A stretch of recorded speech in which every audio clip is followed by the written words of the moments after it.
whether the mic is. Okay. So I'll put a disclaimer before I start. When Binoy called up and he asked me to talk about entrepreneurship, I said, boss, most of the people who are sitting over there are business people, are entrepreneurs. What are you asking me to talk about? He said, no, a lot of people are new entrants, people who want to get into business or who have just got into business. So to save myself, I said, okay, let us change this to first generation entrepreneurship. So a lot of those big guys, I will get saved from. So he said, I'll save you further. I'll write retail in front of it. Then not too many people will be there. So now since retail is a much bigger topic, I'd just like to talk about first generation entrepreneurship.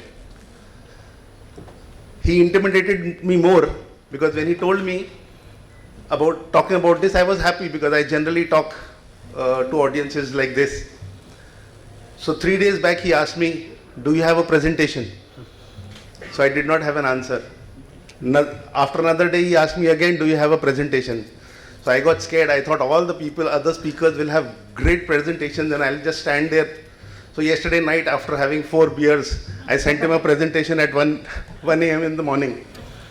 And so please excuse my presentation skills here and all the pictures I've put over there. The rest I have written down because I did not know what to write. So here I go. So we are going to embark on a journey which a lot of people dream of. Some try it out, but very few succeed. Entrepreneurship. I have got a very small definition of entrepreneurship. It's a business with a vision. A lot of people open businesses and they have small businesses, but this has a vision which will start from being self-employed to being a business and then being an entrepreneur of a big business, employing a lot of people. So that is my definition of entrepreneurship. I am very bad with tech, so all the people were tech people over here. So please forgive me again if I go too much in front or too much behind. So entrepreneurship, a first generation entrepreneur's journey is sometimes by force, sometimes by choice.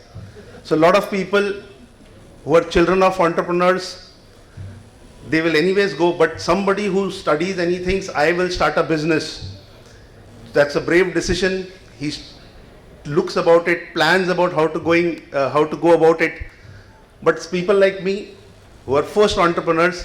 So after 17 years in a corporate, my company withdrew from India and I was left stranded over there wondering what to do. So you could have it by choice or by force. And India has seen both of these kind of people do very well. People who've been down in the dumps, from there they rise like a phoenix from the ashes and they build very, very good businesses. The other side, people who've studied for it, planned for it and decided to go in that direction, they also build extremely good businesses. So these are two sort of first generation entrepreneurs that start this journey. So I like Mr. Bean, so that's the reason why I've put his picture over there. So I mean, I'm not saying first generation entrepreneurs who decide are like Mr. Bean, so forgive me for that.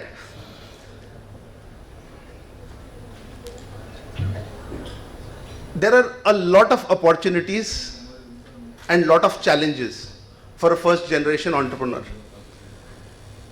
Examples like, where do I get my money from? So when I was working, when I wanted to get into the business, the biggest challenge was, whatever is my savings, should I risk it? Or whatever little bit of savings my parents have, should I ask them for that hard-earned money and risk it? These and many things are big challenges. But India has got huge opportunities. With a huge population of young people in India, rising incomes, urbanizations, increasing digital access, and the works with all the other people who were talking about, or generally most of us when we pitch to investors talk about where India is. So with all those opportunities, it's a very, very good time to get into retail business, specifically retail business, it's booming across. Yes, a lot of people this year will say businesses are not doing well or so on and so forth, but when you look at it a longer term, it is really good, it is really booming. With that comes a lot of challenges. Fierce competition, a lot of us are competing with each other. Customer expectations are very, very high. Their behavior is changing. We need to cater to all of those. Market dynamics are changing. Today, where you see the financial markets are not so great. How you get your money is very difficult. So with all these things, if you turn these obstacles into stepping stones, these are going to be great opportunities for you to go forward. Sorry, I'll have to keep on doing this because most of the time when I do this, it's very difficult for me to connect. That's why I've also written down over here.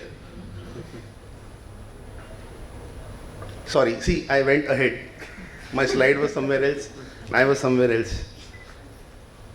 So this is again Sylvester Stallone with his 2 big movies.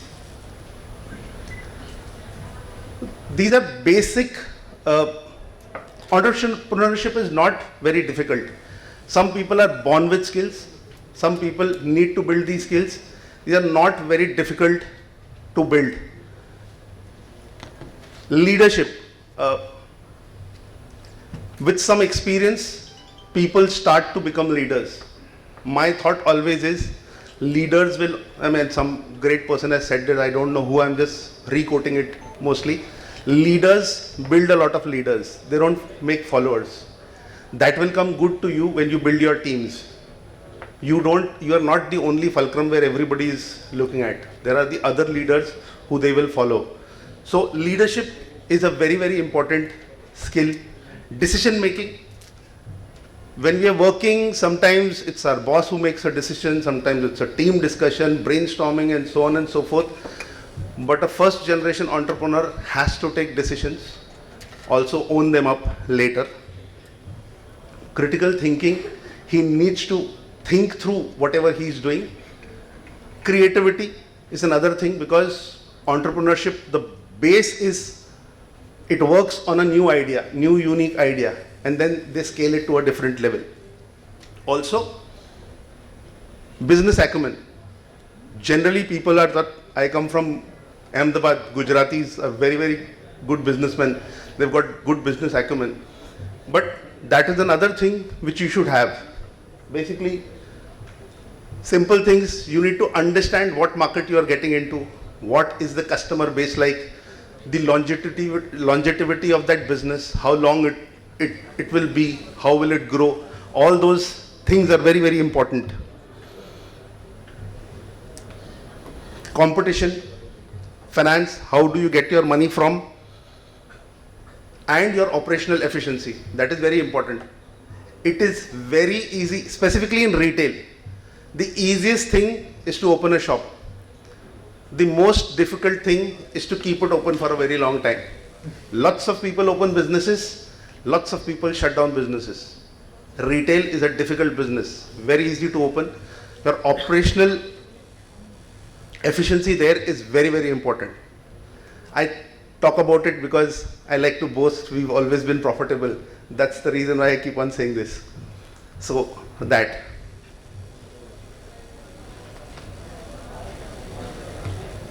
This is a very, very important thing for people who are moving from corporate or from being salaried to getting into self-employed.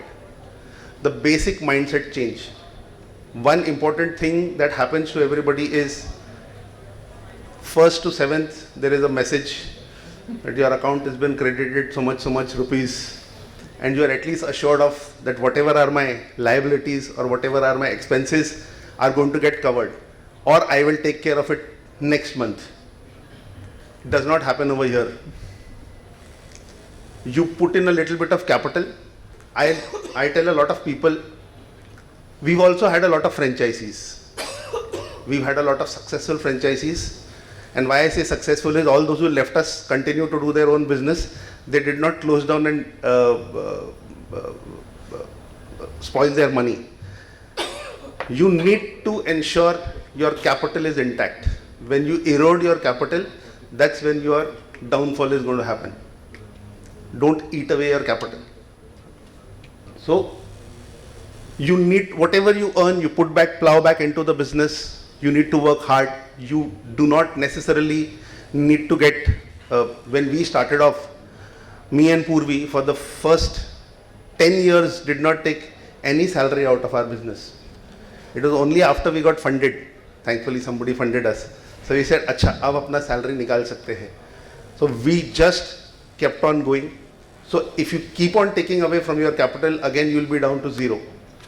So your mindset has to change. Most importantly, like I said, you've got to be a leader. You've got to manage things. You become a salesman. You become a cleaner. Sometimes you need to come open your own store. Most importantly, you need to be a learner. You might have had different skills when you were working in your organization. I am a science graduate. I had nothing to do with finance. In fact, most of my friends, as soon as I left and I started the pet business, they said, "Wow, kya passion hai. You are getting into a business which you love to do and interact with animals." I said, "एक साल तक के कुत्ते को ही हाथ नहीं लगाया. CA से मिलना है, बैंकर से मिलना है, कुत्ते के अलावा सबसे मिल रहा था." So you've got to learn everything different. Sorry, I keep getting into English and Hindi. I'm more comfortable with Hindi, but I think the impact is better over there on some words. So that mindset is very, very important. You can see what you are making maybe when your ITR is happening at the end of the year, and then keep building from there. And trust me, after 7-8 years, if you last that long, those numbers are going to be big. You're going to be proud of what you've been able to make. Again, passion and resilience. If you don't have passion, you're going to run out of steam. You need to be passionate enough. I'm a very lazy person. Why I got into the pet business is I wanted something that would make me get up every day, come 365 days a year to the office. Except for pets, nothing else would have made that happen. It takes me a lot of time. I got here at 2:30 because this started at 9. I just don't get up at 9. I couldn't get up while I was working, but that time I needed to face my boss, so I better get up. So, but now you don't. So you need to have that passion that will keep on making you get up, wake up, go to office. And because once you become an entrepreneur, you don't have a retirement age. So you'll be going to your office at 80, 85. Sorry, a lot of young people over here, but that should be your vision, that I'll be doing this every day. And we do it for whatever, 13 years of operations. We've been there even on Sundays to our office. I'm not saying everybody should do that, but I love to do that, so I come back on Sundays. So passion and resilience. Your journey is going to take you up and down. You're going to fall. There'll be mistakes. There'll be big mistakes. You'll make losses. You'll need to get up from there and keep going. Like this greatest marathoner of all time, they do it every day. They run that 42 odd kilometers. Sometimes they do double marathons, and they keep on doing it, and that's what makes them great. You need to keep going. That's extremely important. If you don't give it time and you keep on changing, thinking that this is not working, that is not working, trust me, a lot of things will not work going forward.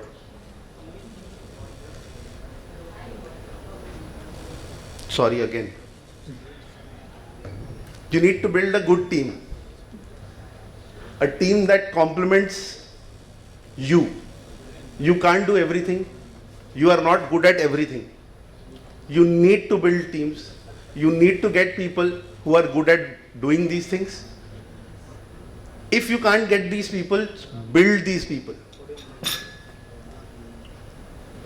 An entrepreneur has a vision, but his team executes that vision.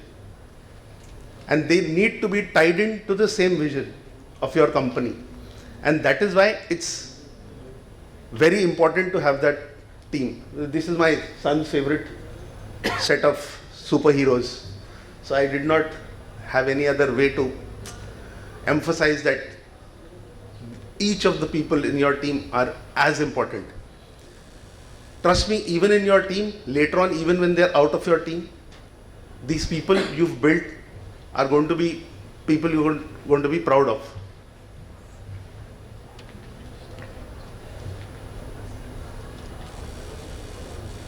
Oh, sorry.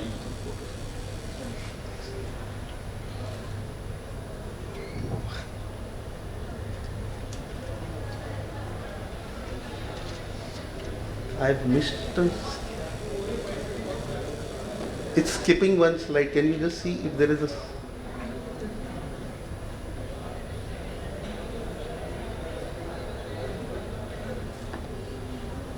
Oh, I've skipped two, sorry.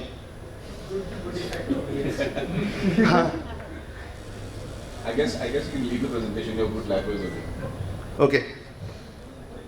Create a business plan. That is very important. It is the entire roadmap of what you're going to do. It shows your marketing strategy. It gives you a growth perspective. It defines the vision of your business.